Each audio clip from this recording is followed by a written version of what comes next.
Good morning, Sunil. Morning, Michelle. It's All well? great. Yes, everything is well. It's great to see you this morning. So please tell everyone that's watching where you live. I stay in Bangalore, India, And and what I'm part of based India is that for us with cloudy geography? South India, to be Okay. precise. It's like your Silicon Valley, and that is where most of the startups happen. And now it is Okay. being touted as the startup capital of the world because Oh, wow. most of the startups are based here, tech startups. And not only that, now it is turning out to be a big aviation hub also. Oh, wow. Wow. So there's lots of things happening in Yes, Bangalore in yes. that world, but also in the FOP world. There's a lot of those things that are happening, and that's because of Hopefully so. you and your wife, Sumitra. So Yeah. tell us a little bit about your family and your connection to FOP. Uh, I have a daughter, Kushi, who is around 13 years old now, and she's Okay. got FOP. In fact, they are twins, Kushi and Arya. And I have an elder Okay. daughter called Shreya, who's around 18 years old, and she's fine, and Arya is fine. Kushi is the one who was diagnosed when she was 3.5 years old with FOP. It's Okay. almost been 10 years now, and Wow. my wife, Sumitra, she used to work for a big software company earlier, but after the twins were born, it became too much to handle three kids. Right. So she Yes. helps me out with our businesses, and she, in fact, is the CFO of most of the entities what we have. We run a Yes. couple of Your businesses. personal businesses. Yes. Yeah, we Okay. run a couple of personal businesses. Other than that, then around 3, 4 years ago, we thought that let us start connecting most of the families because at that point of time when Kushi was diagnosed, there were around 18 or 19 patients. And then we slowly started reaching out to people, and WhatsApp was a big help. We started Mm. connecting to people we built a website. Then 1.5 year ago, we formed a small NGO which can help create awareness and then help families and try to see if we can get a cure to India. So that That's is where all the great. journey started. And from Yeah. there on, right now we are at 84 patients whom we know about. That's amazing. You went from 13 or 14 to Yeah, 84 by the yeah. search work that your family has been leading. It's amazing. Hopefully by this year end we should be. We were looking at 100 plus. Let us see. We have been doing a lot of activities on personal reach outs through Mm. governmental agencies, doctors, meeting doctors, and attending conferences wherein we try to sensitize and educate the doctors also. That is Right. what we try to do, and then we are trying to see how best we can help the families cope up with that. And then, as you know already, that we do a lot of virtual consultations for doctors. Let the patient be Yes. anywhere in the world, we ensure that they get care, they get online consultation, and if required, we even send a person to their homes and Wow. see what all help they need, and then medicines are given and genetic testing. So what all a family can, we can support a family, we try to do that. Right. That's amazing. So from 13 or 14 families when you were diagnosed in 10 years ago to Yeah, now nine and a half you're years living ago. in a world where by the end of the year you think there will be 100 diagnosed and connected families Yeah. In fact, in most of the India. efforts started only 2, 3 years ago, like Yeah. 2000, after COVID, post COVID. Before Right. COVID, we just wanted to get started, but COVID hit and for 1.5 year, everything I went for shut a toss. down. Yeah. No, that's amazing. Now you have a couple of people that you have hired. So the name of your organization is FOP Trust. For Mhm. people that aren't familiar, FOP Trust is the name of your NGO. And tell us about the two staff people that you've hired to help you in these efforts. Uh, One is Selva Kumar. He is 60 plus years old and he's put in 35 years of his life. In fact, Wow. he's got a doctorate also in terms of physiotherapy, and he's worked with Dr. Isha Madhuri and many other agencies. He's traveled all over the world with different perspectives, different disorders, especially bone disorders, wherein he's been helping create alternative ways of walking. Especially they have worked a lot on club foot and some other parts. And he's very good at reaching out to patients, going to them, meeting them, understanding their movement levels and all that. So Mm. he's one person who is the point of contact. Earlier, I was the point of contact, but I started becoming a roadblock rather than a Right, point of contact because with my business and all that, I didn't want to be a roadblock to the patients right. who need care. And so he's the point of contact for most of the patients, first point of contact in case there is Yeah. something, it always escalates to. And then we Yeah. have Anjali, who is helping us full time with social media activities like creating awareness, publishing videos on YouTube, Instagram, and all that. Other That's than that, great. in fact, there are two of my own staff who, like, part time help us out with That's great. other activities like, getting some language conversations done or talking to some people because India is a vast country. There are more than Right. 871 languages spoken here. So it is Wow. practically impossible for sometimes to know what language they talk. So that is where most of my team pitches in, and we try to help out and we try to connect to them. That's amazing. And how many different languages did you say are spoken in India? There are more than 870 languages which are spoken in Wow. Oh my gosh, that makes a definite challenge. I think Very I heard challenging. recently that you all found a patient through Instagram. Is that correct? We have found nearly four patients in the past 3 months through social media, YouTube, Wow. one Instagram, two, and one I think through Facebook. That's amazing. I love it. That's great. So it sounds like the top priorities for your organization are really around creating awareness and helping families. Does that sound right? Yep. Yeah. And tell us a little bit about what are the challenges that people with FOP that are living in India face? You've mentioned the Firstly, languages. What are some of the yeah, other firstly is the challenges? access to a doctor who is aware of FOP because that's a big Hmm. challenge. In fact, just to take an example, my daughter's case, we were very lucky that within 3 months she was diagnosed because there was one doctor called Dr. Saji Joseph who worked for St. John's Hospital. Kushi was his third FOP patient and in his 35 years of Oh, career, and he was the HOD, head of department of orthopedics there. It's a very famous college. So that way, most of the doctors don't know about this and yeah. misdiagnosis and getting the right person. And I have seen patients.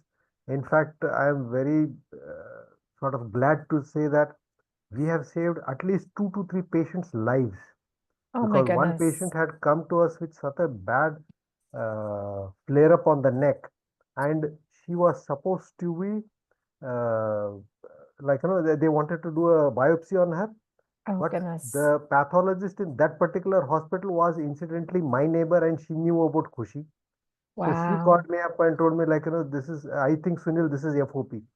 So immediately we took her in a car, we took her to Dr. Risha's place and there for 3 days she was treated and she's, she's fine now. She's fine. Right. She's better. Yeah. That's amazing. Those She's better. interventions. Otherwise, if the Dr. Isha even now tells me that in case they had done a biopsy near the neck or something, it would have probably ossified and choked her, and then it would have been life threatening. So, like that, Wow. there are a lot of challenges. So, we try to overcome all that and try to see how Yeah. we can educate the uh, medical fraternity. We are trying to work with a few government organizations also to make it mandatory, like they've done in Brazil, wherein every child born is checked for Right. bent toes. So I'm working with a Yes. lot of agencies and NGOs to see that if that can be a possibility, but it will happen, not immediately, but you know how the government moves, it's a little Yes. slow, Yes. The government is but we slow should everywhere, I think. But yeah, no, we were thrilled, like everyone else, to see in Brazil that FOP yeah, Brazil really championed this requirement that yes, doctors check the toes at birth. yes. So talk a little bit about the outreach that you're doing with physicians. In December, we had Pan India Orthopedic Conference, which is called IOCON, wherein we were the only organization who were given a booth Oh, inside the wow. conference hall, not the exhibition area, inside the Amazing. conference hall. And for 3 days, me and one of my friend and Dr. Isha came there for 2 days. So we were standing in the booth and educating nearly 10,000 doctors who had visited that place. Oh my So we goodness. educated them. Then on top of that, We try to send out mailers to orthopedic associations from whatever data we can get from doctors, reach out to different people and trying to, and then we work with a lot of PHCs. When we say PHC, it is primary healthcare center of Okay. government. For every 30,000 population, there is a primary healthcare center in India, Oh, okay. right, which caters to that. So we try to put up posters there. We, whenever possible, there is a event which happens in India, which is called Polio Day. So when Oh, polio drops are given to each and every child in India, crores of children, that more than right. millions of children are given that polio drops for Right. that particular week. And we tied up with Rotary, and we have tied up with a couple of Um, other agencies to ensure that the person who is giving the polio drops looks at the child's toes, because below 5 years we can, it is easy to look at the um, child's toe and check if they are, the toes are bent, and if they are bent they take a photo, send it to us. So this year we are planning it in a big way. Last year we were able to reach around wow. 150,000 population. This year probably Wow. we'll see what kind of population we can reach out to. Oh, that's amazing. That's an amazing outreach for sure. What other types of support have you created to meet the needs of people in India? I know you talked about that you do these in-home consultations and the virtual consultations. What about as their mobility is declining and they have increased needs for equipment, is that an area that you all are helpful with as well? We have arranged customized wheelchairs for a lot of patients. Customized beds is something which we are working on, and a couple of patients wanted house modifications. For example, the bathrooms Mm, have a smaller door, so once the right. body ossification happens, it is a challenge for them to use the washroom. So we are trying to help them with the modifications of their washrooms or their house, or if their house doesn't have a ramp, right? Even if you get Mm, a wheelchair, if there are right. stairs, then it Can't doesn't get make in. sense. So we Right. are trying to see if we can support them locally and ensure that that happens. And we are in fact trying to see most of this FOP children, they are very brilliant and they want Oh, to that's continue education. So we are mhm. working on a plan wherein we will be able to provide them with online education like my daughter does. My Oh daughter is my a part of a gosh. school. She is being homeschooled, and we are trying to help if somebody wants to study further. And in fact, this patient whose neck I said was ossified, we have sent Right. her a computer, we have sent her a mobile. So, and one of my staff is teaching her how to work on Excel, Word, Microsoft Office, and all that. So Wow. Oh my gosh. we don't want to only teach them skills, and we even are trying to get them jobs somewhere so that they get some kind of remuneration and they can help pitch in for their families in terms of That's financial support. amazing. That's amazing. Now, a couple of years ago, you held the first meeting of families. You organized a family meeting. I'm trying to remember. I think it 2022. was 22 and 20. Did you do it 22, 23, and 24, or just 22 and 23? 22 and 23 we have done, 24 we did Okay. not. Okay, that's what I was thinking. Okay, so tell us about that. Like, what inspired you to do that, and what was it like for all the families to be together for the first time? 2022 was like, a revelation, because, that time I was interacting with Dr. Isha, and she said, can we do a meeting of all the families and all that. And it was interesting. And then when we came to know that IFOPO team is going to come, we had Karen from your team and Yes, some other people from Tin Soldiers and all that. It right. was a, it was actually, it widened our horizons to think that there is so much support system and so many people are there to help us in terms of data, in terms of knowledge, which is very Yes, valuable for us because we are new to all this, right? right. So that helped a lot. And the first one went very well. We had around 16, 18 patients. But again, it was a challenge getting the logistics and all that. Many more patients wanted to join. But again, in the next year, we held it in Bangalore. And in Bangalore, it was a good one wherein, like, we had arranged stay for everybody for 2 days. And then we had specifically taken a place which had wheelchair access, ramps, and there was dental consultation, there was Oh, wow. medical consultation, and then we did a lot of, and there were some fun activities for the children and all that. So we did all that. But That's this year amazing. we had actually planned it in April, but again, due to exams, there are exams for children. So we are planning to see that if we can do it in June, July. That sounds great. And you mentioned a dentist. So Dr. Rajesh Barakar, we were pleased to have him come to the family gathering Yes, in the United States as one of our Rajesh. dental experts. And It, he is amazing. So it's amazing that you have a dentist engaged in your it country. was by chance he came to our fold. My daughter, when she was young, she had six bad teeth, and I went to multiple doctors. None of them were ready to treat her with the FOP protocols. I even went to a lot of colleges. They refused. And then Rajesh stays very nearby to my house. So I went Oh, because I saw a board outside his this thing called Kids Dentist. I went to him, I explained oh my everything. gosh. Incidentally, we came to know that we both are from the same place where I was born, and then a Oh my good bonding goodness. happened.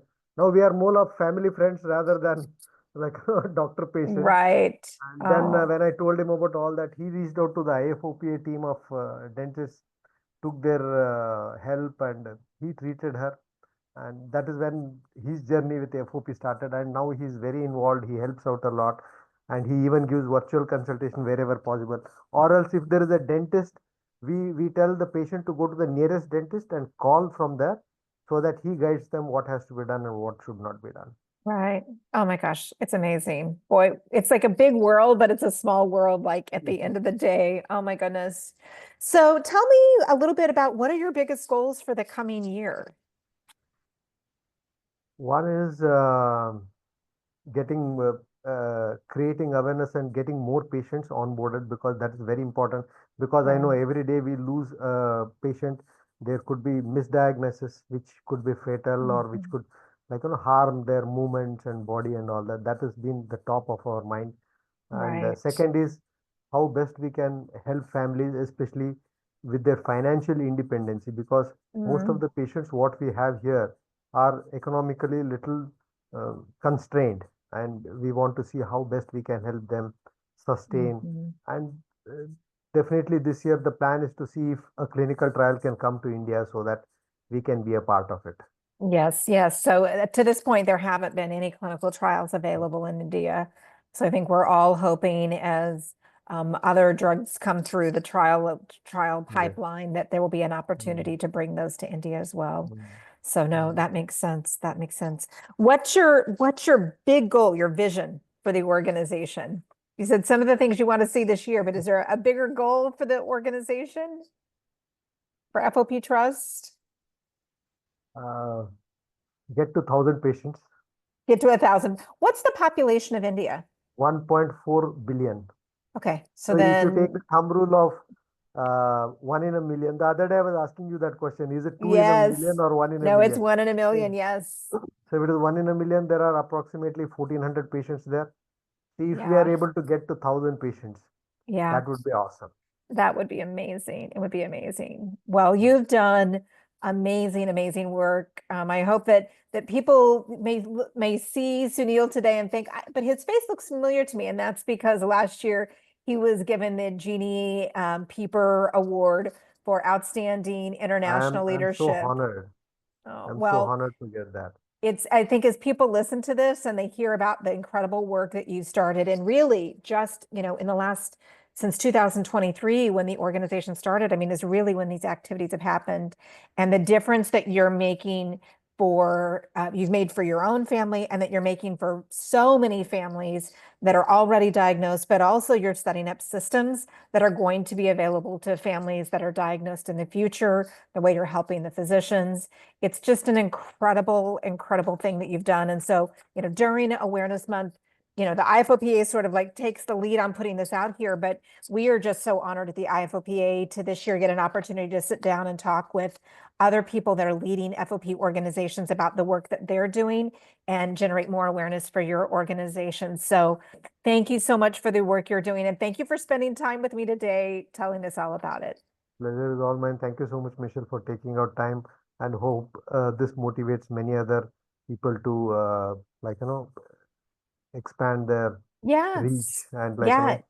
If you're in a country where there is not an organization yet, step up and, reach out to us and we can connect you with others so that you can learn how you might take the things that they're doing. It's, we all start small, but then it becomes big things pretty quick. So, One thing I would like to bring it up here, because till I met uh, a person from IFOPA 2 years ago, I did not know what is the kind of work IFOPA was doing. You guys are really amazing. Whatever oh, I'm doing is thanks. nothing compared to that. Oh, But without your support, without your guidance, and for everything, I've been reaching out to you, to Hope, to Karen when she was there, and you guys yeah. have been super supportive. And sometimes I Oh, must have asked some really small questions, but okay, you have taken patience, you have explained everything to me. Whatever we are no. doing today, I think most of the credit should go to you, because you are the one who's been always like, Oh, telling us, okay, goodness. you go ahead, we are doing this. We are with you. Thank you Well, so much for thank you. I mean, it takes both of us. We do things here and then you implement yeah, things locally. It takes both of us to make this yes, ecosystem work. So it's yes. a pleasure to get to do with you. And we just wish everyone in the community a great month celebrating FOP awareness and taking action to help people learn more about FOP. So thank you so much for your time today, Sunil. Thank you for taking your time, Michelle. Hope to see Okay, you soon again. Bye. bye-bye.